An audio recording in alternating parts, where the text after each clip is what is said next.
How you doing, guys? God bless you. This is your boy Apostle in the making.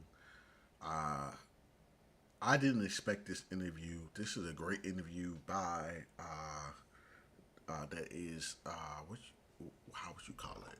Directed by Lecrae. Lecrae is the person who is filtering through the Democrat and the Republican person. And I love it because they aren't talking over each other. They are arguing. They are, it's just real conversation. And I can't believe I'm saying this is a polite conversation because you sometimes you can't have a polite most people who have opposing opinions nowadays, whether it's in person or on social media, can't have a polite conversation and just say, you know what, I agree to disagree. I love you. I just don't see that point, but maybe I'll think it over. Maybe I'm wrong, or maybe you know what I'm saying, and I'll think it over. Nobody really is open to that nowadays. And I thought it was really refreshing. I know a lot of you don't like the how I disagree on some things that Lecrae does, but I also agree on some of the things Lecrae does. And this one, I gotta give my respect and my hats to him. Just because you don't agree on everything he does, doesn't mean he doesn't do some things or most things very well. And I agree with him on how he brought these two people together, and how he officiated the debate. So let's go ahead and watch the video.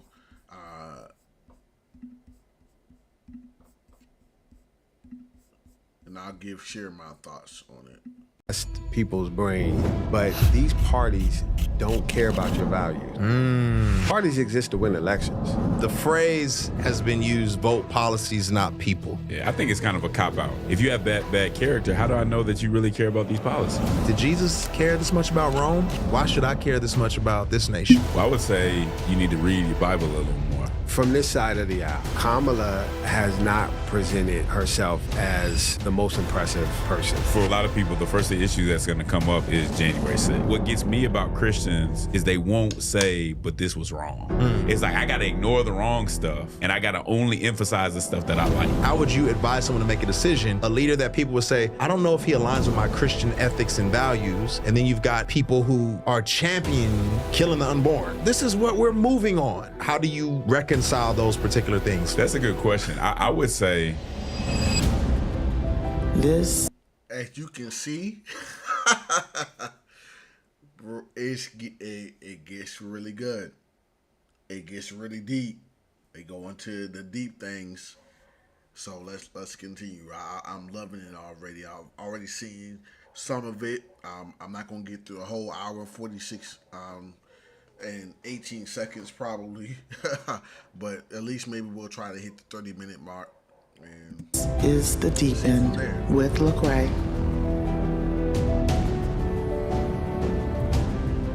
And if you guys want to go look at the video yourself, it's Lecrae on this YouTube.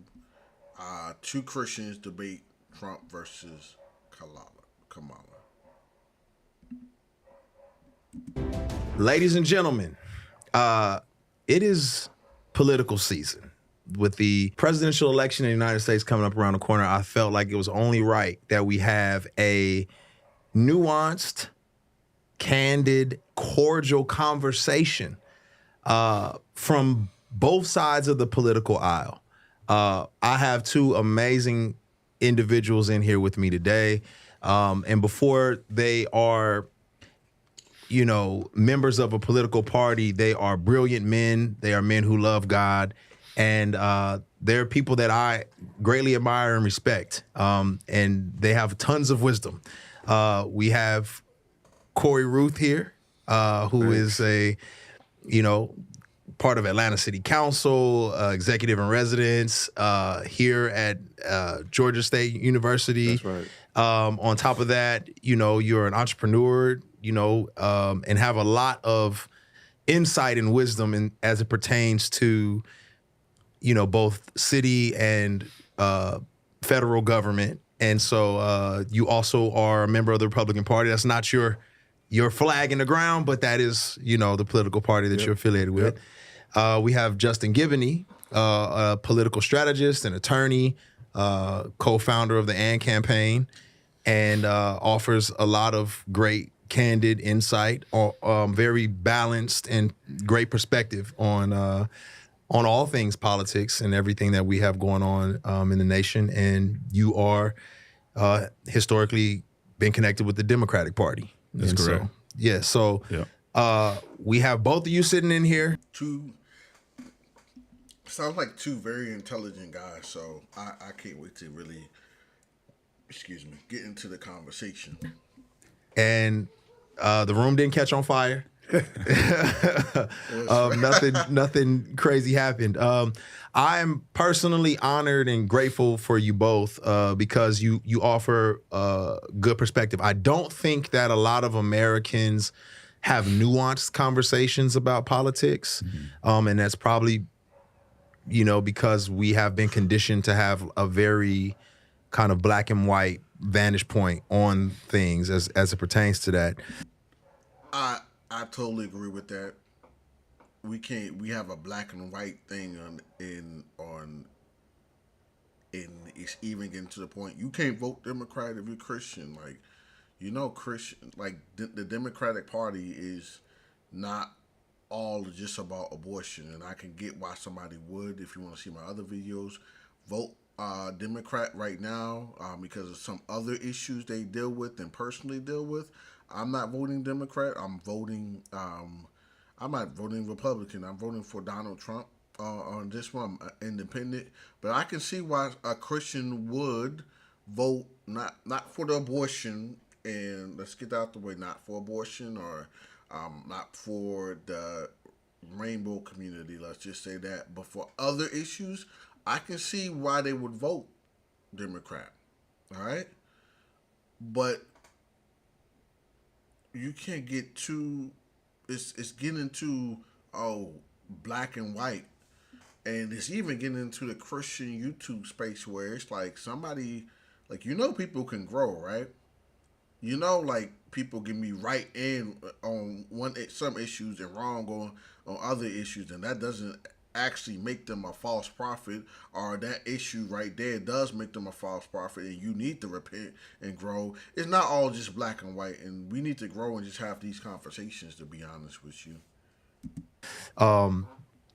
And I have a lot of questions. And so what I'll do is I'll just kind of lob some out and you both feel free to give your perspective. And then I may have some individual questions. But off the top, I know both of you, I have a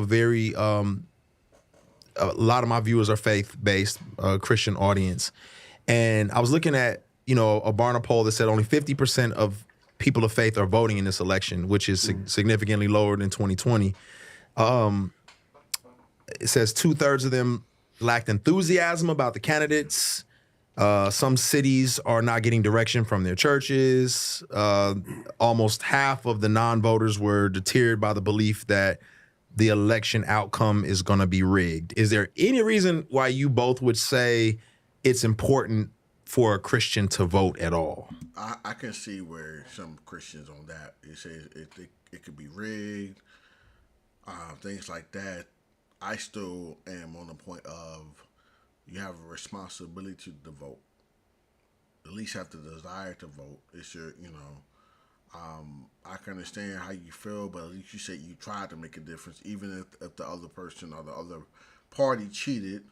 I can also get, which some people just feel like Jesus is going to come back anyway, so why vote? Some Christians actually feel like that, and I can understand that, but then for me, it gets to when Jesus said pretty much pay Rome taxes, pay the Roman's taxes, because it's it's his head on the coin, the Roman ruler's head on the coin. I guess I would kind of feel if you say, well, Jesus gonna come back anyway, I don't need to vote. Well, Jesus didn't tell, well, I'm going to come back anyway. You don't need to pay taxes. So, yeah. I would say it's important for a Christian to vote because I think it's a matter of stewardship. So, as someone who has a vote, that means you have influence. And I think for a Christian, when you have influence, you should try to use that influence to serve your neighbor, to do good, and things of that nature. Now, I'm not going to sit there and say you're going to hell or it's a sin not to vote. Sometimes you do it strategically. I mean, sometimes people have good reasons not to do it.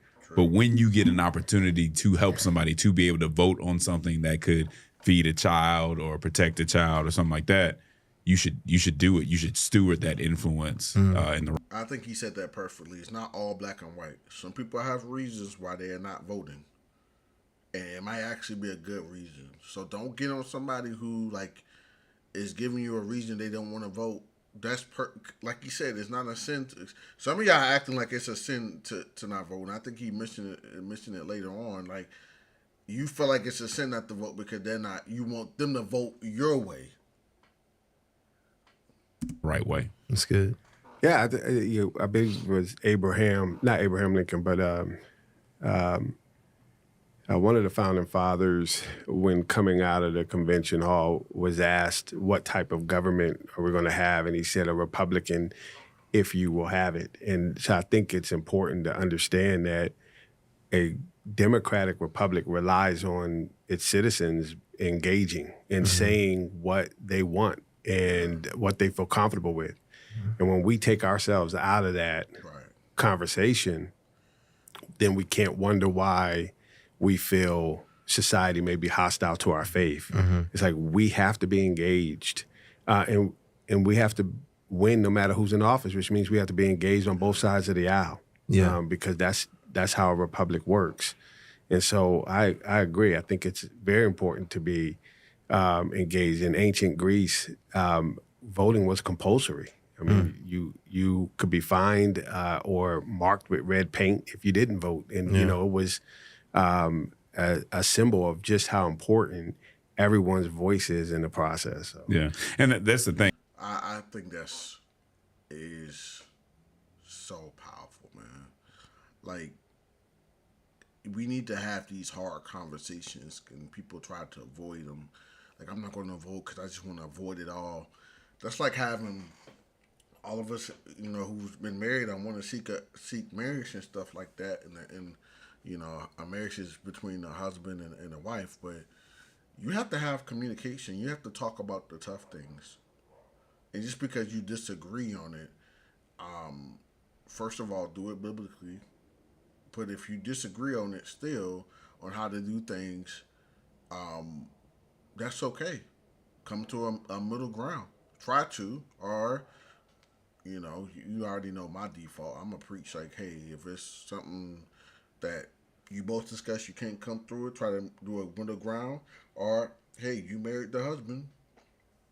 The Bible says, submit to your husband as you would submit to Christ. So, and that's not almost every topic. That might be like probably 95, 98% of the time you guys both agree, or you both can come in the middle. But that 2% is like, that's why he's leading. That's why he's the husband. So, but we got to be willing to have these tough conversations with our spouses and with other people who can speak into our lives, into our marriage, and be willing. Guess what? Be willing to be wrong. To be like, I'm open to being wrong. I don't believe I'm wrong, but we can talk about it. Be open to that. Be open to be, and I don't care if you're wrong one time. I don't care if you're wrong 100 times about an issue, about 100 different issues. It's just, don't you love your spouse enough to grow and be like, okay, well, I got it 100 times wrong. I love and if your love for your spouse runs out, think about God's love for you. Don't you think God loves you so much that he wants to transform you, conform you, and through these disagreements that you might have with your spouse, or through these disagreements you might have with a Democrat or a Republican, don't you think God would want to allow you to, you don't grow without adversity. You don't grow when everybody agrees with you. Give me a group where everybody agrees with each other, and there's a place where nobody grows and everybody gets stuck in the same mindset and nobody's going anywhere, and it's stalled and it's boring too.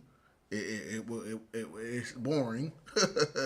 It's not going to be a place of growth. You're not going to get much.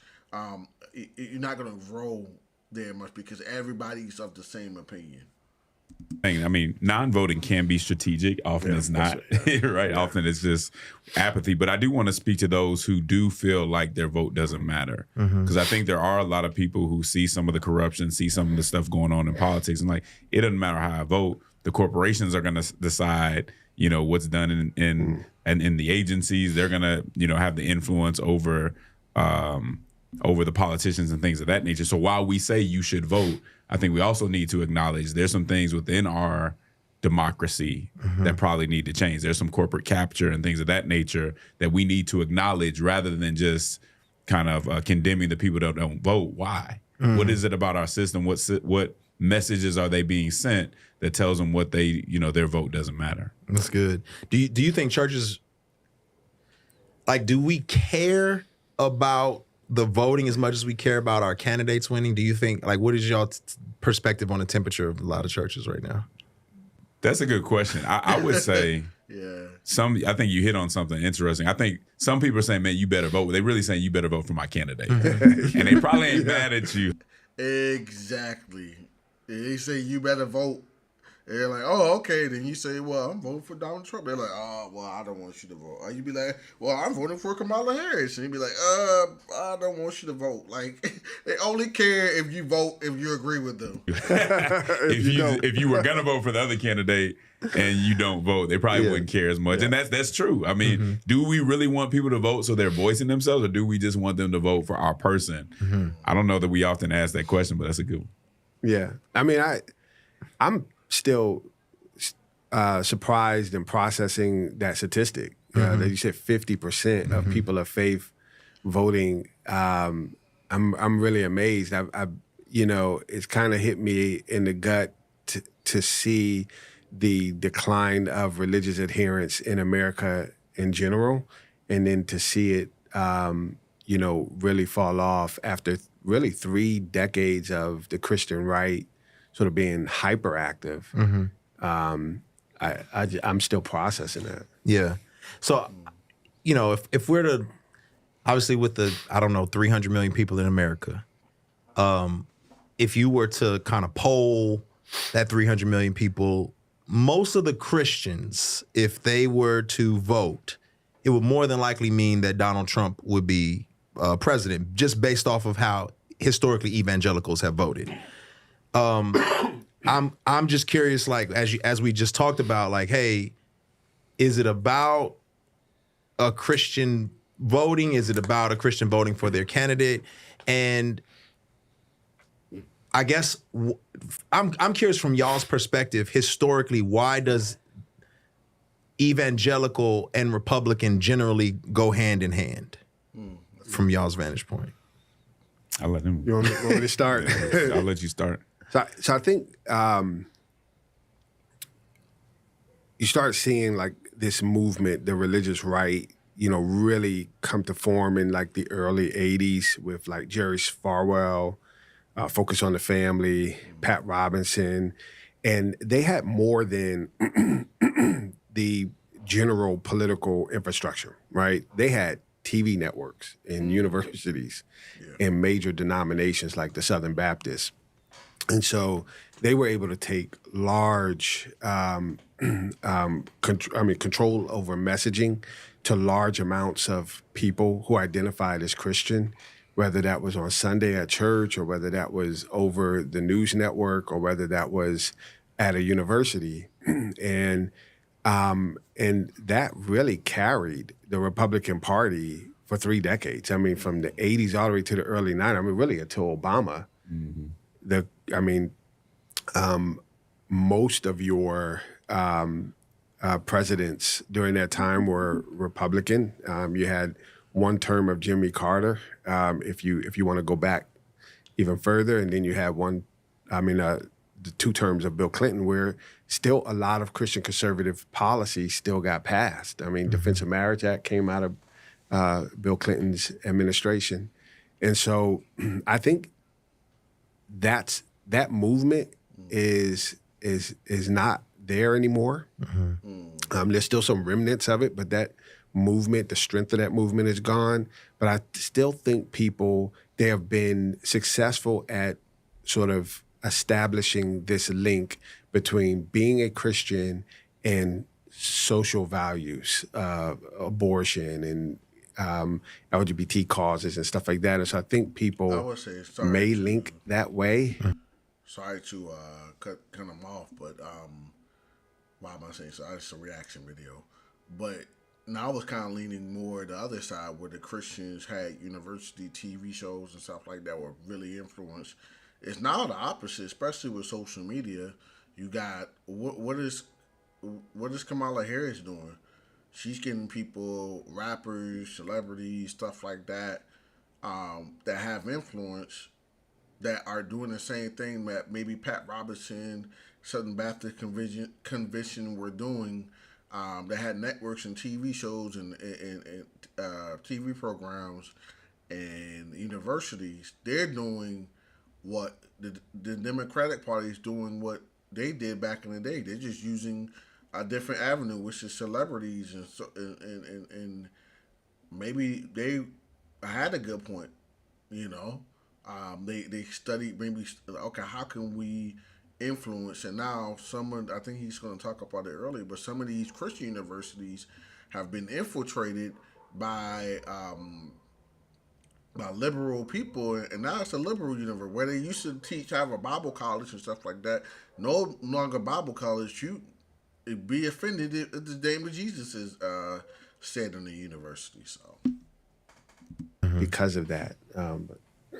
Yeah, I think you kind of hit on the head. It's the culture war. So prior to probably like maybe the late 70s or something like that, white evangelicals, as I understand it, and this is something I had to read about and learn, they really weren't into political advocacy. And until you get the Falwells, the moral majority, all that, now they start getting into advocacy as liberals started what they would say kind of taking over institutions, which is true to some extent. I mean, if you look at Princeton, these were all Christian institutions. Seminaries. And then seminaries, right. And then you get kind of this incursion of kind of liberal theology and all that into the conversation. Now what happens, white evangelicals who usually didn't really get along with Catholics and conservative Jewish folks begin to come together and form a bond and say, hey, we have to push back because now our values, what we assumed was a given about marriage, what we assumed was a given about sexuality, and it's no longer a given anymore. We have to come together and form this bond.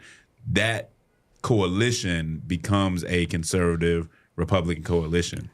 Now, some of those people from that. yeah, I can agree with that. We as conservative Christians, and I'm a conservative Christian, we didn't take it seriously. We swept it under the rug as people were, getting more liberal thoughts and stuff like that. So we didn't vote. We didn't voice our opinion. We didn't we didn't pray, and we didn't stand in the gap. I know that much. I'm not talking about everybody. I'm not talking about every Christian, of course, or every church. But the majority of Christians didn't stand in the gap because they didn't think it was that bad.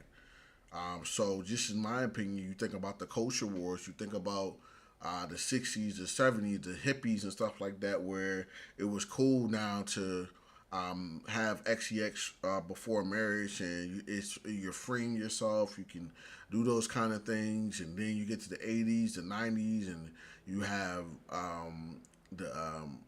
the alphabet community starting to emerge, and then 2000 really get hard, and the culture we're pushing towards, we're insensitive towards people that feel that way when you tell their truth. And now it's gotten to the point where they're trying to teach that in school, that to the little boys and little girls about the T word in the rainbow community.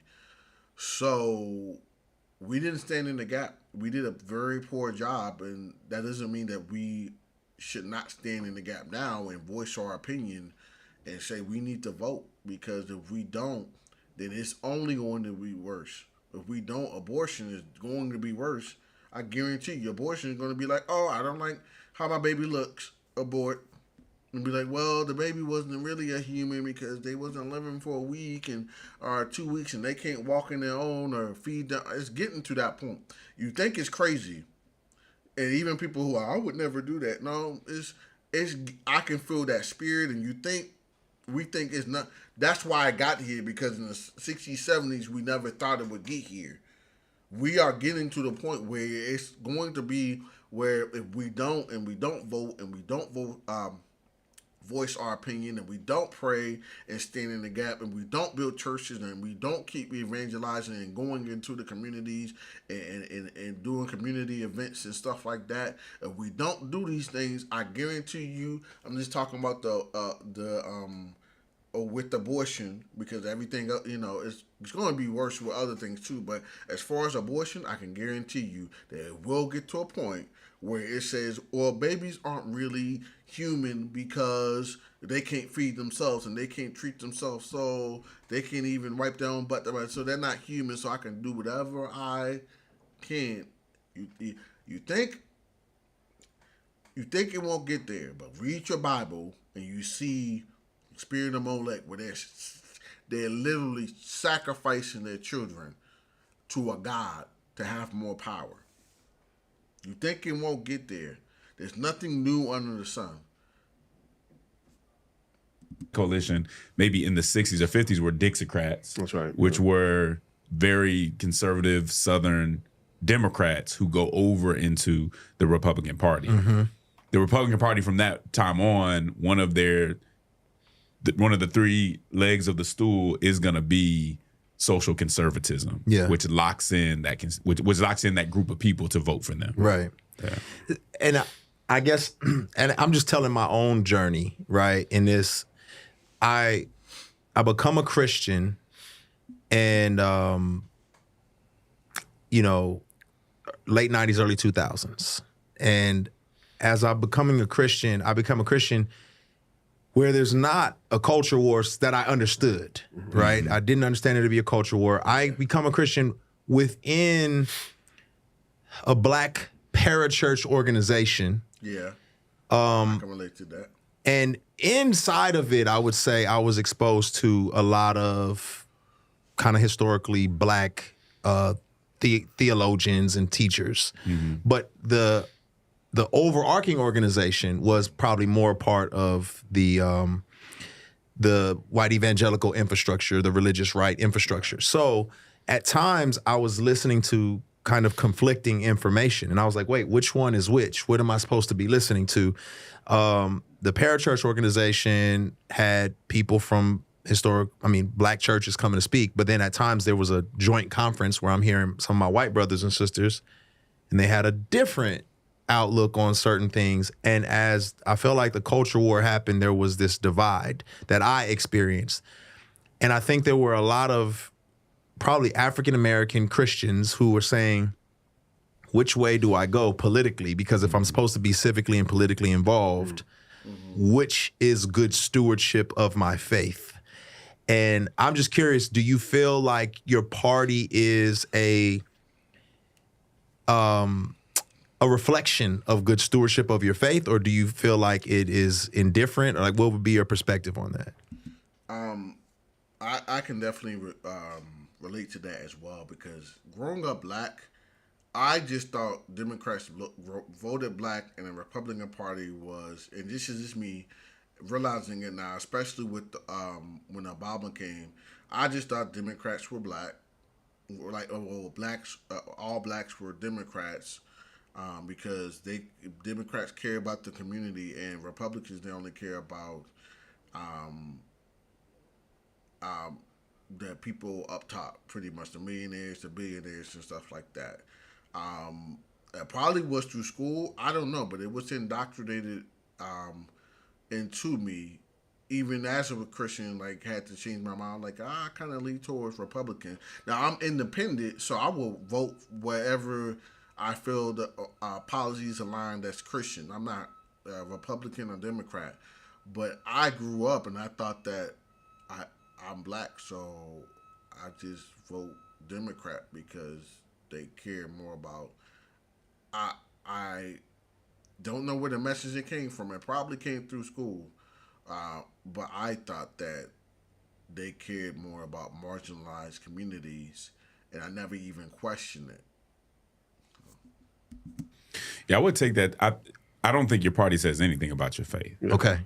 Right? I don't think, number one, I don't think your party should be a part of your identity in the first place. Your party should not be, whether you independent, Republican, Democrat,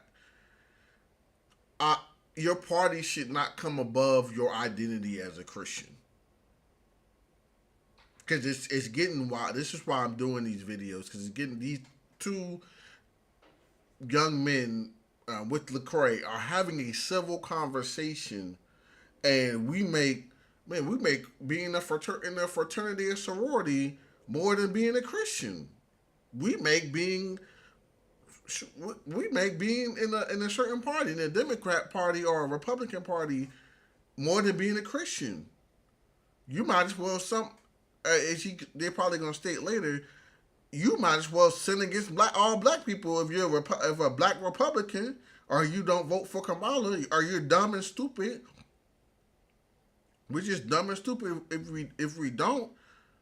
But why is that? It's because you honor the party, or you honor somebody's race more than you honor being like, you know what? They're a Christian. The Christian value, you honor that more of somebody's skin color more. Okay, well, are they aligning with Christian biblical values?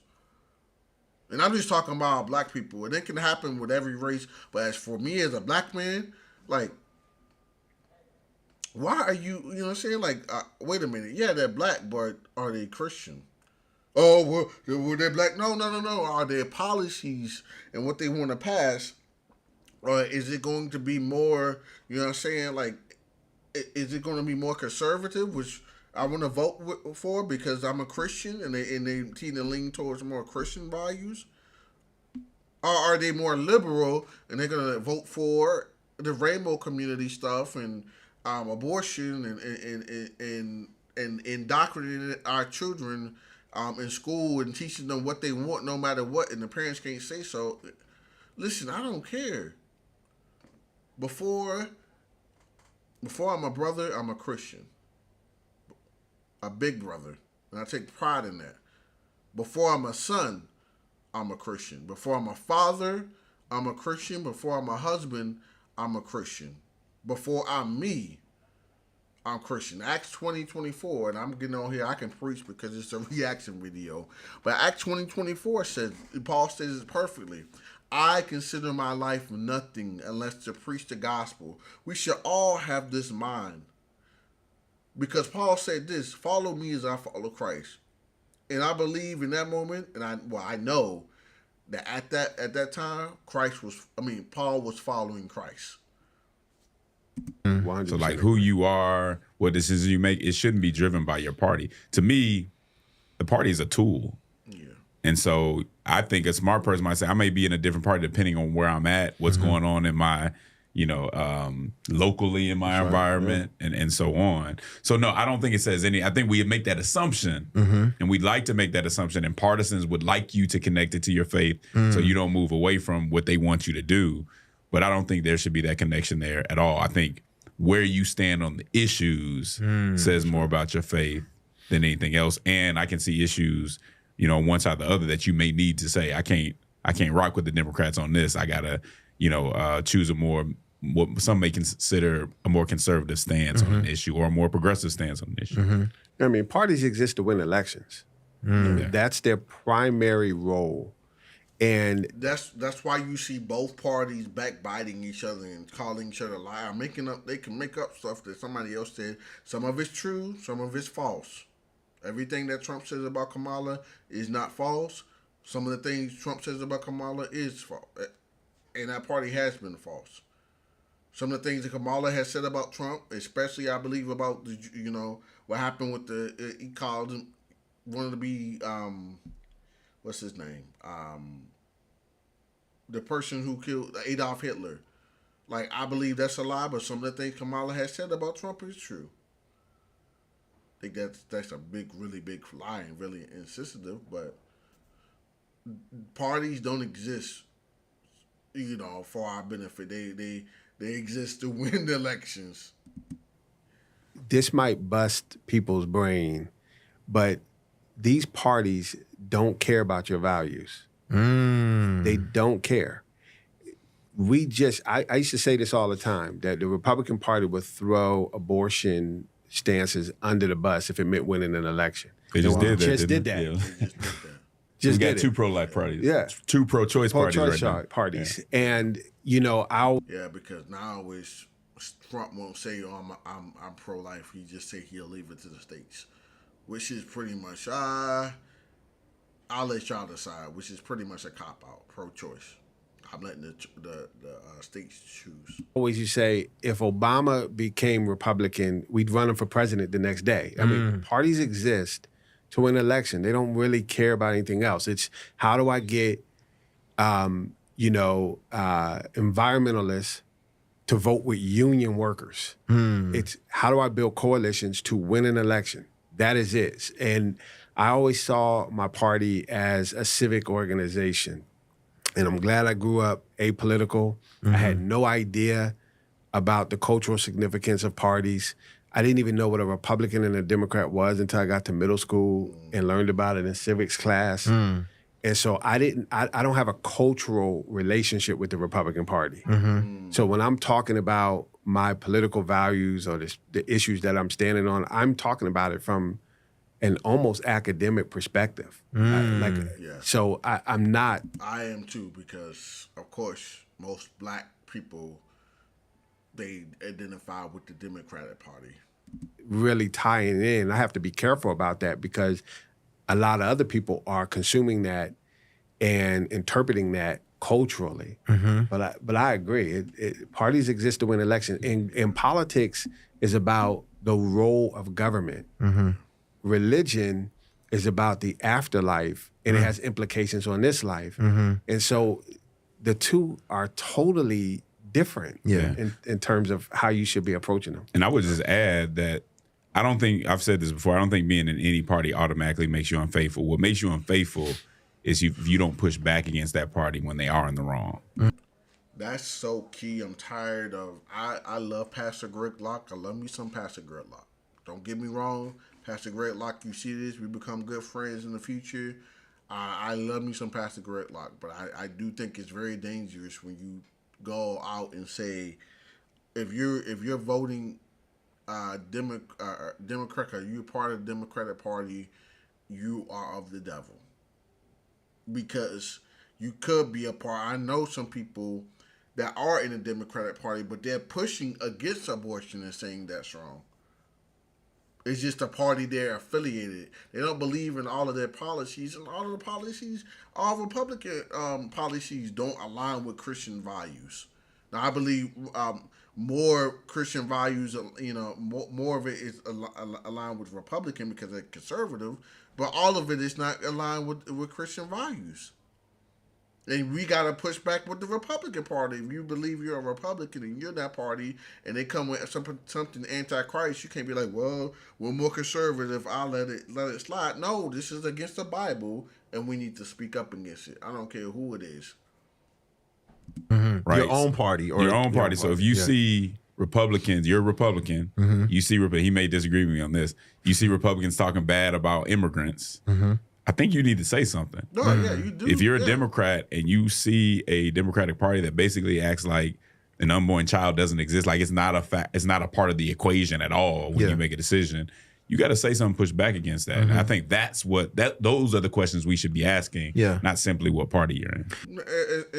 Exactly. I mean, he painted the picture very beautifully. Like, okay, yeah, we need to push back against abortion. Yes, for me, I believe illegal immigration is wrong. We should build a border. We should get them here legally, but we should not talk bad about immigrants.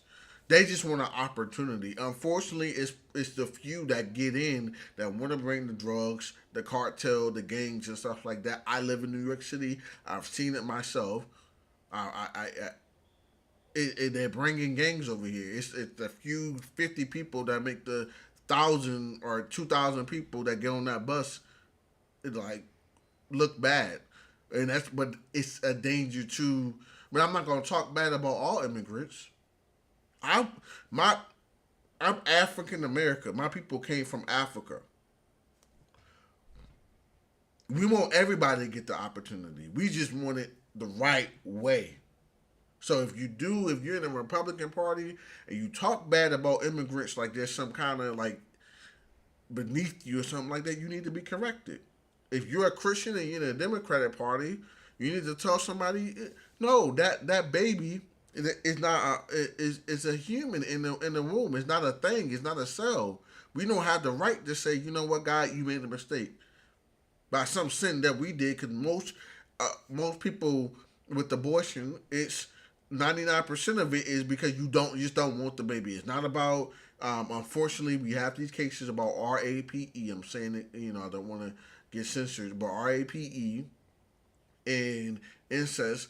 That's probably like 0.2, 0.3 a point of what's happening. And even in those cases where people kept the baby, somebody made a point while I was listening to his debate. He was like, well, what about your daughter? She gets RAPE and by her uncle, and now it's incest and all that stuff. And he said, I'm going to make a point to you. Look at all of these children. Which one was conceived by two parents, a mother and a father, and which one was conceived by RAPE and incest? And guess what Well, you like, I don't know. Like, exactly. You don't know. So every baby we got to push back. No matter what party it is, if it's anti-Christ, if it's not for the Bible, if it's against the Bible, we got to speak up, no matter what party it is.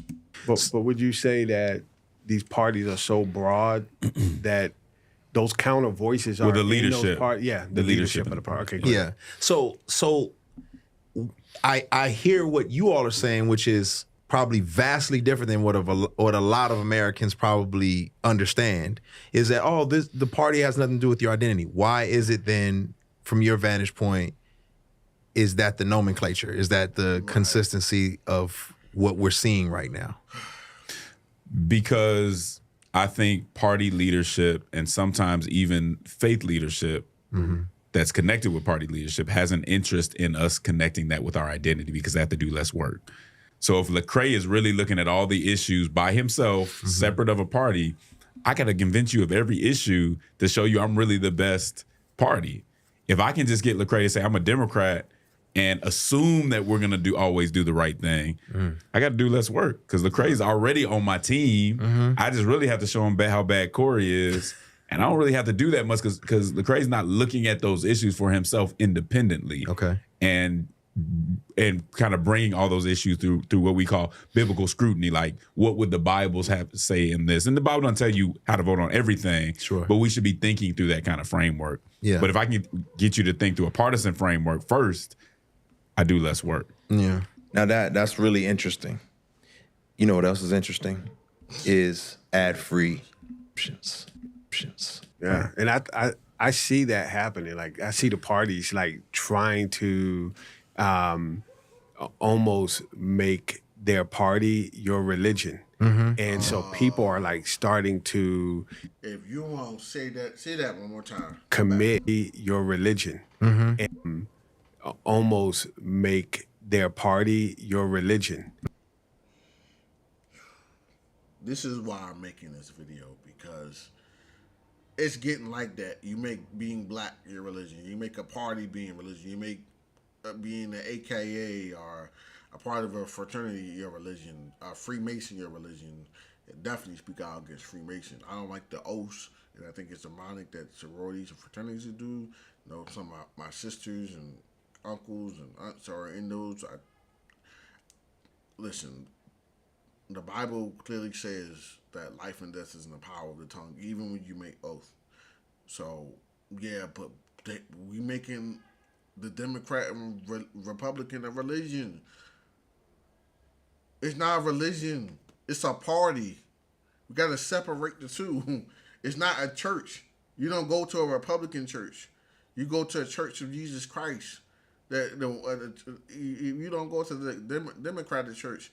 You go to a Church of Jesus Christ. I'm not talking about the denominations. I'm talking about just it's a church under Jesus Christ. You don't come under a church under the Democratic Party. You don't come under a church under the Republican Party. You come under a Church of Jesus Christ.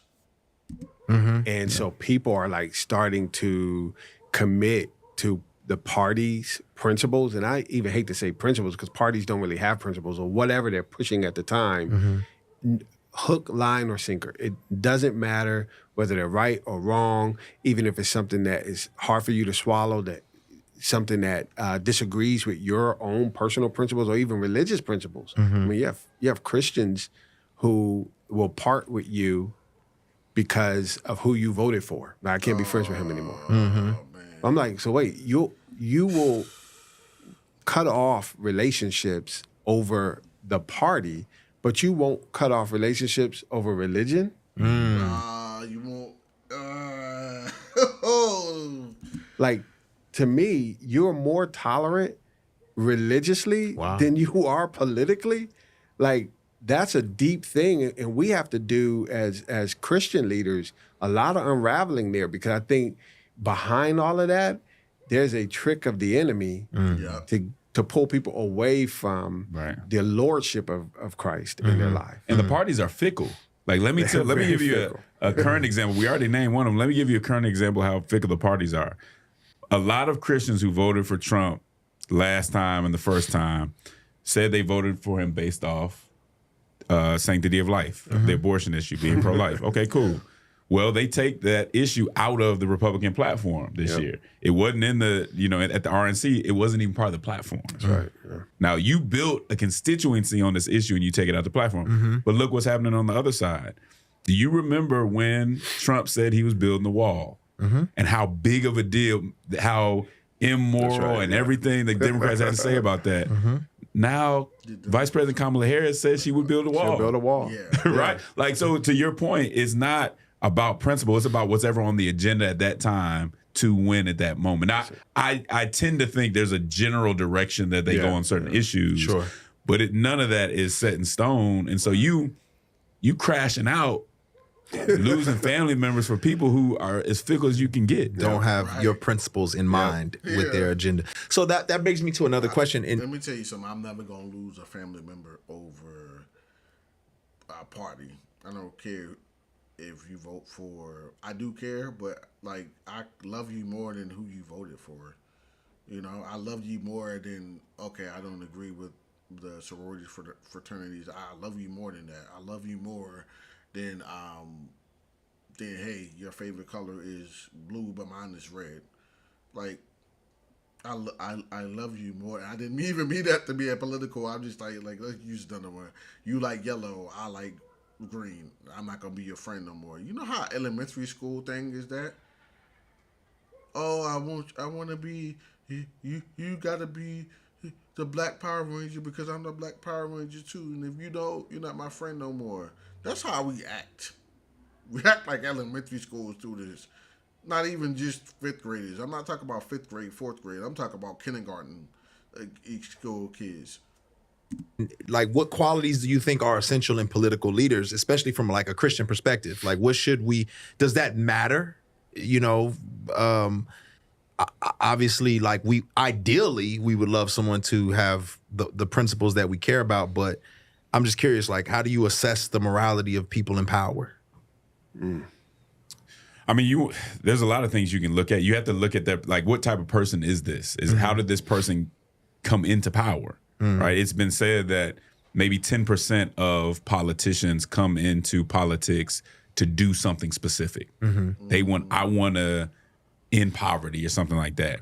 90% come in to be somebody, right? And so I'm trying to figure out which one of those are and how far, like, where is your anchor? Most of them just come in just to be somebody, not even to make a change, just to be like, my name is so-and-so and I'm great and powerful because I passed this policy. Not, I passed this policy because I actually cared. You're never gonna have perfect candidates that do everything you want to that have a completely clean record.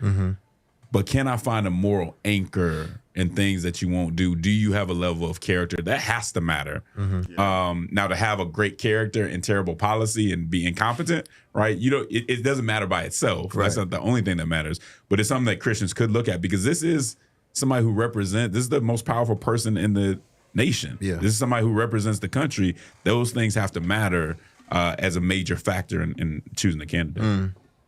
Yeah, that's a tough one, because I think we live, regardless of how we feel, in a post-scandal environment. And I think we have watched enough House of Cards and Scandal and those types of shows to kind of desensitize ourselves to real scandal. And then I think... Yeah. I agree. I never watched those shows, but I get where he's coming from. I think we've gone through a period of exposure that has humbled most people. So that sort of, punishment that came with bad behavior for political leaders just doesn't exist, writ large anyway. And so I think that puts a lot more emphasis on Christians as voters, as civic participants, just going back to what we said before, because, in our federalist system, typically you start at the local level and then you get elected at the state level and then you go on to the federal level. And so who we pick locally, the people we know, the people we hear the rumors about, the people who grew up in our neighborhood and went to our high school, those people, it's important that we pick the right ones of those people, because when they go to the next level, we're sending our best up the chain. That's good. So as it pertains to both of you, I think there's like the question that probably gets thrown your way. If not thrown your way directly, it's what sits in people's minds. And it is different for both of you. So I'll ask you, for Corey, it's how can you call yourself a black man and a Republican?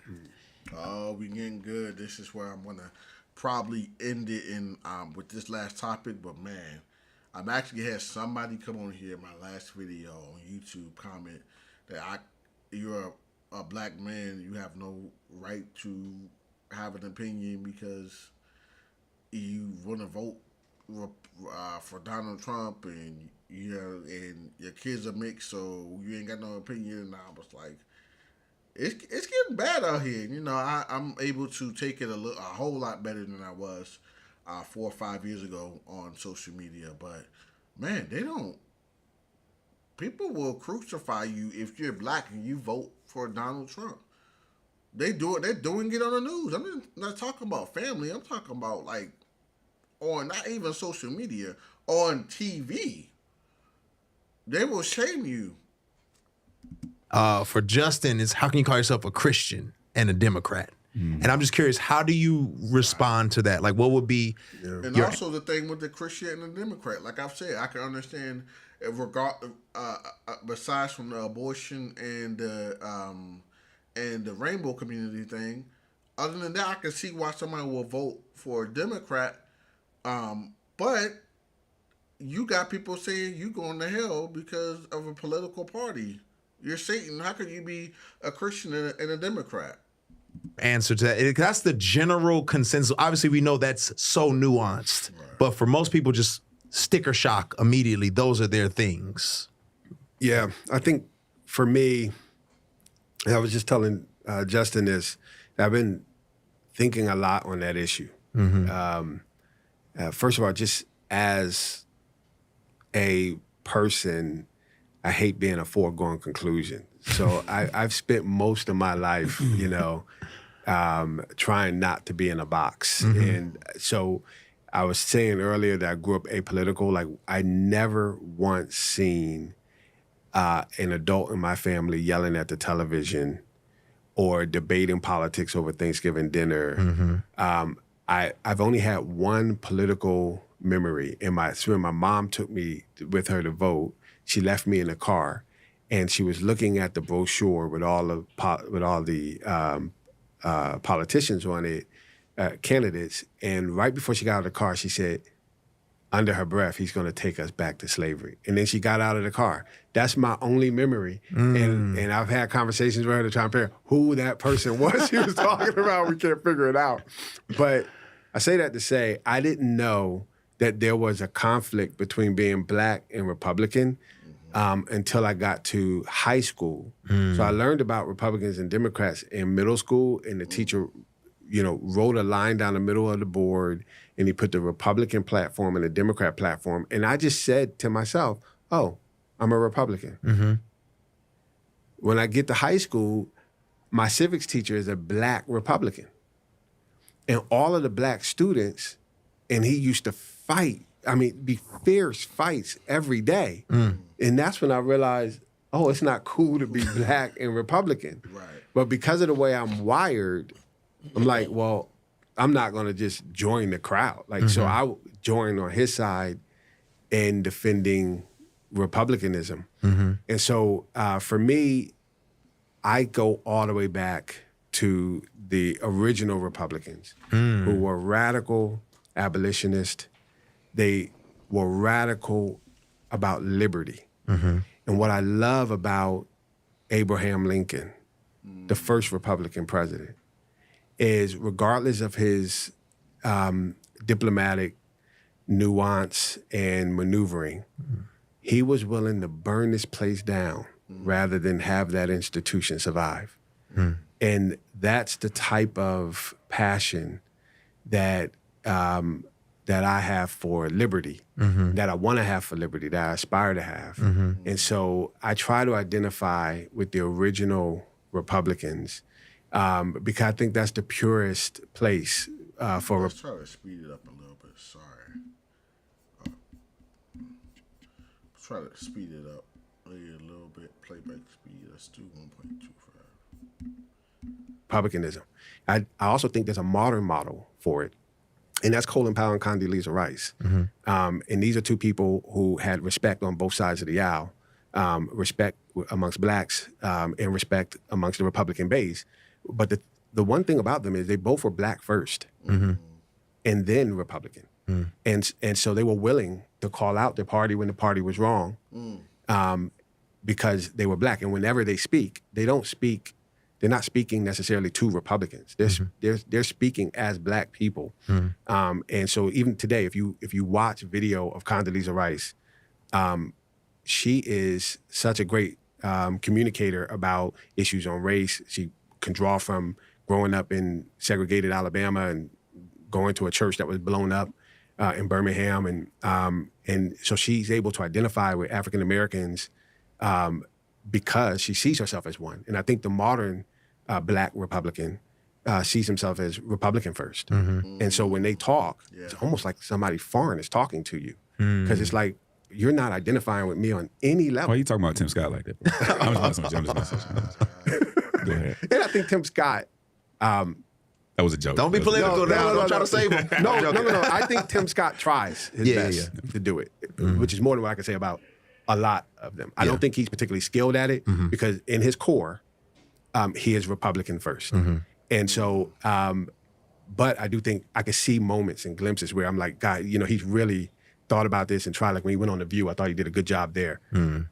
Byron Donalds, I think does a good job as well. Byron definitely would connect with your average black he's person. Black first. And I like him as a model for it as well. He's a lot more raw than Colin Powell and Condi Rice. Sure. But yeah, if I was to identify with the party, of course I would, right now, like I said, I'm voting for Trump. I would, identify with Republican. I'm more independent. But even before that, it would be Republican. It would be a Republican. But before I'm a Republican, I'm black. And then then my values, before I'm black, I'm a husband. I'm a father and a husband.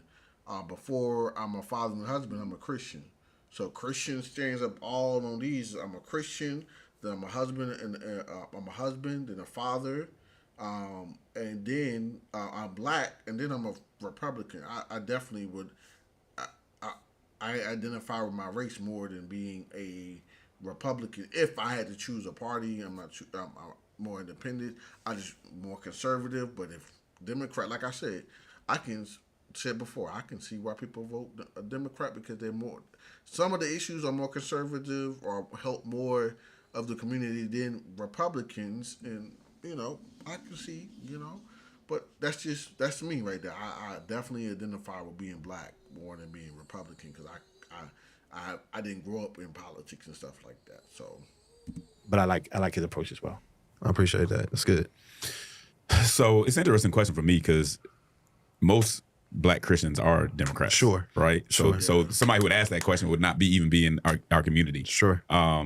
And I think the reason that most black Christians are Democrats is just history. I mean, you look at the voters' rights and things of that nature. It's the Democratic Party that brings out the barriers. The Republican Party, especially after they take on the Dixiecrats, that pushes against those voting rights. So I don't think it's like some people just can't understand it. I'm like, I don't think it's that hard to understand. And so what I think people are getting at is, well, when you talk about the same thing, like when you talk about pro-life issues, how can black Christians be Democrats? And I think one of the things is we never had the power to tell people what to do. It doesn't mean that it's right or that you think it's right. It's just like, I don't think you should do that, but we never had the power. We've never hung on to, can I force you not to do it? Right? That to me, that is one of the big differences that people have. But when I get asked that question, I'm just like, it shouldn't be that hard to understand if you understand the history of this country and the roles that different people played into it. Now, I say that with also saying I would like to see there be more variety. I don't want to see my people captured by any ideology or any particular party because that's how you get manipulated. And in the same way that we see white evangelicals, in my opinion, get manipulated by the Republican Party, I can't sit here and say that black people in the Democratic Party have not been somewhat manipulated by a Democratic Party who is not comfortable with their faith and is very quick to make every single issue about race. I got a problem with that. Come on now, like make it about race, make it about Obama made it about you must be made it about gender, like you must not like must not like a strong black woman like Kamala Harris black men because you're not voting. Like, come on, like, yo, why are you making everything about gender and about race? Like, why can't it be about policies and what we agree on?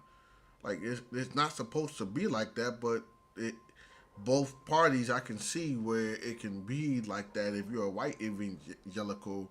Like, how dare you be a Democrat? Like, how dare and vice versa. If you're a black Christian, it's like, how dare you be Republican though? Like, so there's some issues that just need to be judged on their merits, and I see a party that will very quickly find some way to make it racial because they know that's emotional. That's an emotional thing for us, as it should be, and they take advantage of that. I have a problem with that, and I think that needs to be called out. But to me, it's not a huge mystery based on history why you would take that stance, and the fact that you haven't been in power to be able to tell people what to do, why you wouldn't be so outraged when you can't tell somebody to do something that you may think is immoral, but that's not, I've never been able to tell you not to. Yeah. I pray that you don't. Yeah. But I've always credited black Democrats with why the Democratic Party waited so long to embrace gay marriage.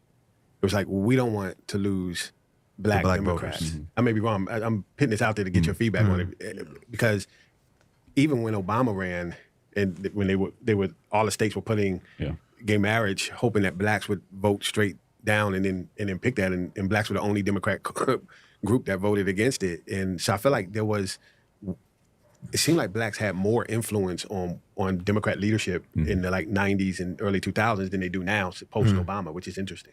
To the extent that the Democratic Party didn't go completely left a decade or so ago or more, is definitely, I would say that it was the black church that stood in the way. Even in California, you would see how they voted on different referendums during that time. It was a black church that pushed back against that. I think you can give a Hispanic part of that, of that too, but primarily it's the black church saying, whoa, bro. Yeah. You going a little bit too far. We don't support that. And so it had to be a slower move. And again, but even with that slower move, they've found a way to take people that look like us to represent the furthest left issues to kind of try to pull us into those issues. So okay, so that's the end of the interview that I'm going to get to. I'm at 35 minutes. Like I said, if you want to watch the rest of the interview, I wanted to give my input. Great job, Lecrae, policing the debate. It wasn't really, like I said, a debate to me. It was more of like a conversation. I give it up for these two bright young black men who were able to have a conversation without throwing each other under the bus. And we live in an age where this is just so foreign.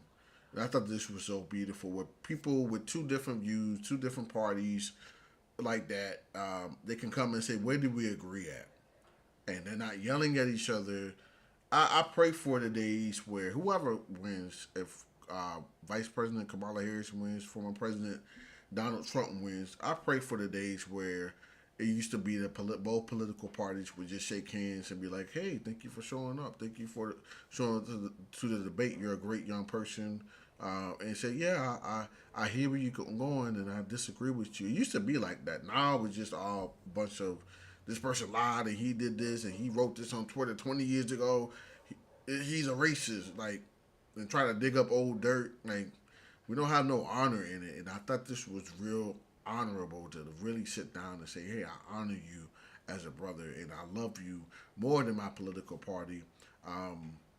Because first and foremost, not because I'm a black man, but because I am a Christian. So I love it. We need to have more civil conversations throughout all the realms, through religion. I'm a Christian, so I'm always going to stand for Jesus is the way, the truth, and life. But can I have a conversation with a Muslim and it be civil about our religion? Like, so. Before I ramble on, I got to get out of here. I love you guys.